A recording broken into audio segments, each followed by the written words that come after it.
Hey newbie, today I'm making JD's favorite drink, the Appletini, easy on the teeny. But making that got me thinking about making my own Apple Liqueur, so afterwards I'm gonna do that and then we'll make our own version of an Appletini, the way I'd approach it. Insert catchy catchphrase here. Oh, I wasn't supposed to read that.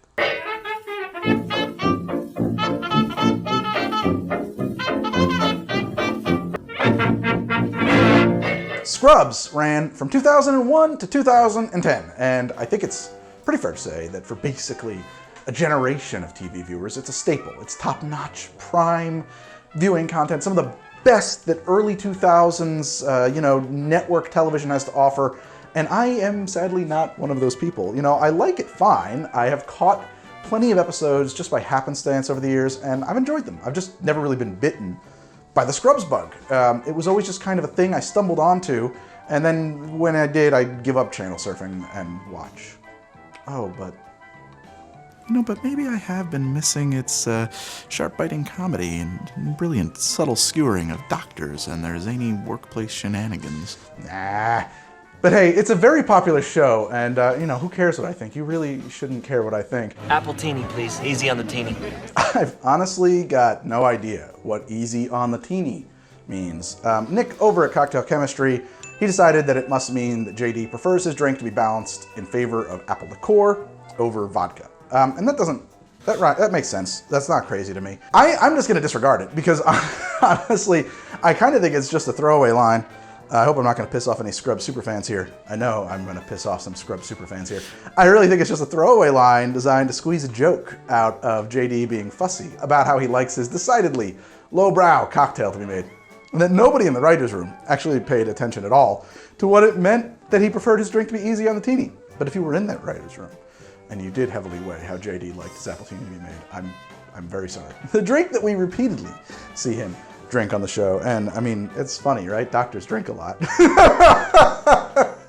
Oh God. The drink that we repeatedly see him throwing down his throat over the series is just neon green, clear, and it looks exactly like a standard pucker Appletini, and that's what I'm gonna go with here. I mentioned that DeKuyper is not something I typically keep on hand, so I was a bit surprised, actually, just at how not sweet this is. This is really tart. It is sweet. It's just not a syrup like I expected it to be. Let's give it a taste. Wow. It tastes exactly, and I mean exactly, like a melted green apple Jolly Rancher. There's no daylight between this and melted Jolly Ranchers. Wow, tart. So I'm just gonna go off of the bottle of pucker here. It's got a recipe on it. Says 1 part DeKuyper sour apple pucker, sweet and sour schnapps, that's this stuff, and 1 part vodka and a 1/2 part sour mix. I think, despite what anybody tells you, there are no rules for how to make sour mix. It's not really actually a term you see used a lot these days. As a matter of fact, I think death to sour mix was Ivy Mix's battle cry, if I'm not mistaken. It's sort of a holdover from the bad old days of drink making. We don't do that anymore for the most part. But that doesn't mean that we can't interpret what that means. Generally speaking, sour mix is going to be an equal parts mixture of simple syrup and then lime or lemon or a combination of both. So I'm gonna go make this drink. So I got my shaker and I've got my jiggery-doo-doo and I've got some vodka. And I wanna put in 1.5 ounces of this vodka. This bottle says Absolute on it, but if you recall in an earlier episode, I'm pretty sure I filled it with Tito's. I don't know why, we just did. Vodka's vodka. I mean that really seriously, like even my vodka tasting episode, which is fun. The reason it was fun to do was because vodka is really, really hard to detect the differences between one vodka and the next. Vodka is vodka. Anyway, and now I need 1.5 ounces of our pucker. Good stuff here. It's a rare vintage of the apple pucker. This is a 2007, this is a good year. I don't know when this was bottled. It doesn't say that on here. What it does say, actually, this is pretty cool. I didn't know this. DeKuyper is committed to providing you spirits of the highest quality with no high fructose corn syrup. So if that was a concern of yours, all real sugar in here. Okay. I guess it could be Splenda or something, really, but it's not. That's true. They don't say real sugar. They just say not high fructose corn syrup. It's just nerve gas. It's just nerve gas. Then I want to add just a bit more than 1/4 ounce of lime juice. So to do that, I have a lime, I have a knife will travel, my juicery-doo, right there. It's a bit more than a quarter. Boom. Set that aside. We may need you again. Your services are not yet rendered. I haven't juiced a lime in a little bit because we had a power outage here for a while, and I just haven't been touching stuff. And boy, I love the smell of lime juice. It is just wonderful. And then the same amount, about whatever you put in for lime, because we're making, quote, sour mix, right? You want to put in the same amount of simple. So a bit more than a quarter ounce of simple syrup. And you might be thinking like, oh man, with that pucker, do you really need sugar? I don't know, maybe. The pucker is pretty sour, you know, it's tart, so it's sweetened, no question, but it's tart. So that's it, we're gonna shake this up, strain it out.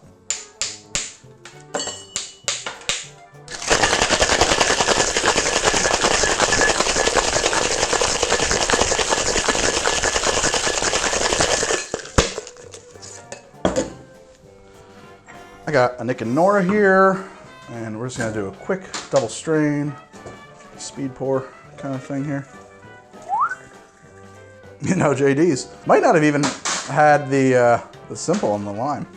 His might be even simpler. A lot of air bubbles in there, so it's a little light in color, but let's give it a shot. This is a standard DeKuyper Apple Puckertini. That's not bad. It's actually shockingly balanced. Damn it. I really thought that was gonna be not a great drink. It's a lot better than I thought it was gonna be. It doesn't have a lot of character to it. It's very one note, and that note is sour apple. It tastes like sour apple. You can really smell the apples. Wow, you can really taste the apples. This one is still fresh too. I mean, I'm not joking. It is a slightly watered down version of what's in here. And by watered down, I mean the flavor is thinned out, right? Because you took it and mixed it with vodka, which really carries no flavor. So it's just like, it is like taking this and just turning the volume down. That's it, that's all it is. Could you have skipped the simple and the lime? Probably. I mean, it's the right ratio for this drink. If you're using that and vodka, this is the way to do it, I think, because what you get is a tart, very standard, easy to drink candy cocktail. You know, it's not overly sweet, it's not overly tart. It is just generally unoffensive in the broadest sense of the word. It's just basic. And there, now you're getting to that kind of green color. Although I'm starting to think that on the show, they really just poured this neon. This pucker stuff got me thinking about making my own apple liqueur and doing a riff on the Appletini with it. And that's what I'm gonna do right up next. So in trying to kind of reverse engineer the sour pucker stuff, I started by tasting it. And I did before. It doesn't really taste like apples, of course. It tastes like apple candy, but it is sour. Sour enough that I knew that the recipe was going to require at least some quantity of citric acid. Just, you can tell that's in there. And that's just good stuff to keep around your kitchen, by the way, for a variety of things, particularly descaling your coffee maker and dishwasher. But it is handy in recipes like this, and if you're into canning, you're gonna need it anyway. Beyond that, I wanted to keep my version of apple liqueur to be as strictly apple-based as possible. If we wanted it to taste like a melted Jolly Rancher, DeKuyper has us covered, so why would we bother to make our own? I want to make this taste like actual sour apples. So I got myself 4 Granny Smith apples, and I peeled them, and I put all the peels into a jar, and then 2 of the apples, I cut up the flesh and I put that in there too. In total, it worked out to 466 grams of apple stuff. It's not a magic number, it's just what fit into my jar. And then I filled the jar with Everclear, which worked out to another 396 grams of Everclear. Why Everclear? Why not vodka? Why not Applejack, right? Well, ethanol, of which Everclear is 95% volume, is hygroscopic, which means it sucks water out of things, like it's thirsty, right? In fact, ethanol is so hygroscopic that you can only get that last 5% of water out of the stuff in certain laboratory conditions. Like the reason that Everclear is 95% alcohol instead of 100% is because the minute you make 100% alcohol, it sucks water out of the air up to about 5% water by volume. It'll just naturally drink that out of the air. The ability to suck a water out of something like that, hygroscopicness, hygroscopicity, I don't know the science word there.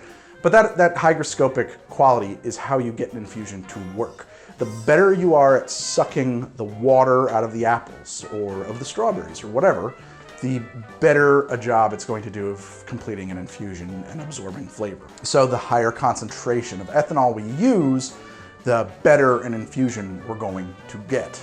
So I drowned the apples in booze for a bit over 24 hours. Some of the thinner apple slices turned clear as glass, as everything in them just fell out.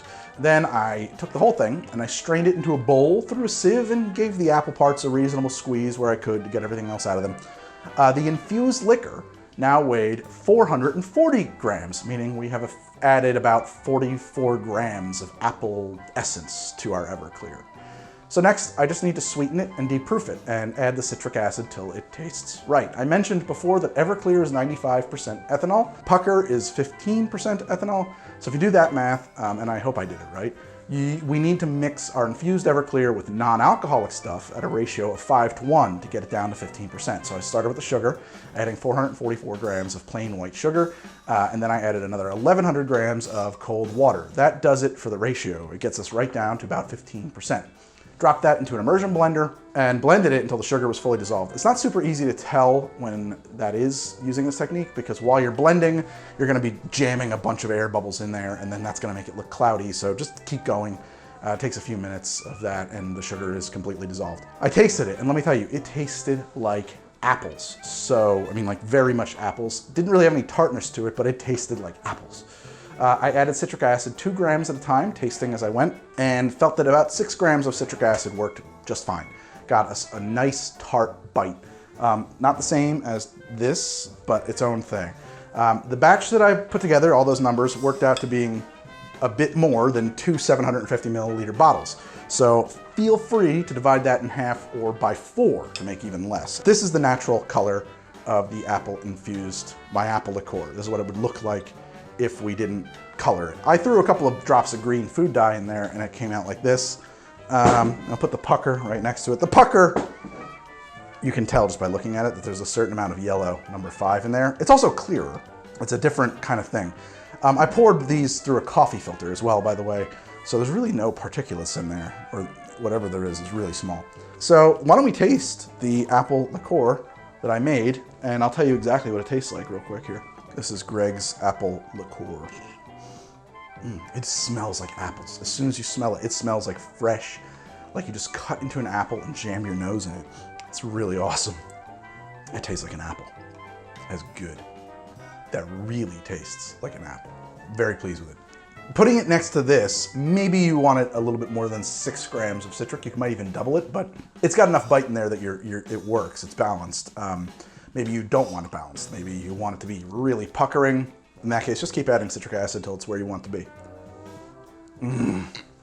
It's delicious. It's so good. So I've got this delicious, truly delicious apple liqueur, and I want to make my Appletini.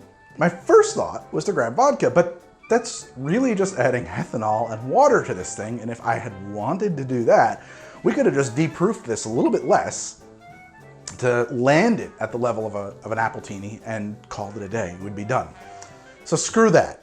Let's add more apples to this. You know, I've got to reach for a bottle of Applejack. I'm calling this drink the Appletini, heavy on the teeny. And I want 1.5 ounces of Laird's Applejack. Bonded if you can get it. Otherwise, just make sure you get the straight apple brandy. I know they make a bottle that also is called Laird's Applejack. That is lots of neutral grain spirits. Of course, this is entirely neutral grain spirits over here, my apple liqueur. But if you're paying money for Applejack, it should be distilled from apples. And the straight apple brandy is. Then we want 1.5 ounces of my homemade apple liqueur. Do you think I should go green or natural color here? I wonder how the green's gonna look with the Laird's in it. Yeah, what the heck, we'll do it with the green.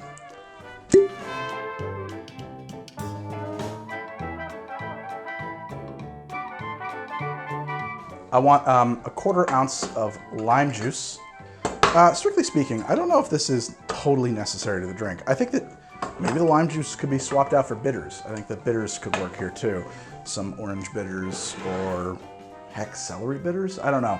I'm trying to keep it as stuff that, I mean, we've already got a pretty exotic ingredient here. I don't know. I don't want to send you to the bitter store as well. But swap it for bitters if you want to experiment. Shake this over ice, and I'm going to strain it into a coupe.